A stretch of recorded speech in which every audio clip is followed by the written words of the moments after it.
ஏ கதை காரணம் அந்த என்னோட ஊர்ல நான் சிங்கள போய் குத்தன கோயந்த மாறல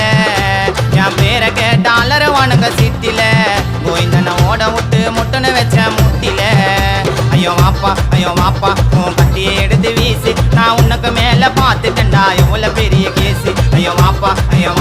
உன் கட்டியை எடுத்து வீசி நான் நேத்து கூட ஆச்சிட்டு வந்தேன் ஸ்ரீநாச்சவன் கேசு கதை காரணம் அந்த என்னோட ஊர்ல நான் சிங்கள போய் குத்துன கோயந்த மாறல மாமா ஜானே இரண்டு மனம் வேண்டும் அந்த இறைவனிடம் கேட்டேன் மறந்து வாழ ஒன்று உன்னை நினைத்து வாழ ஒன்று கரபா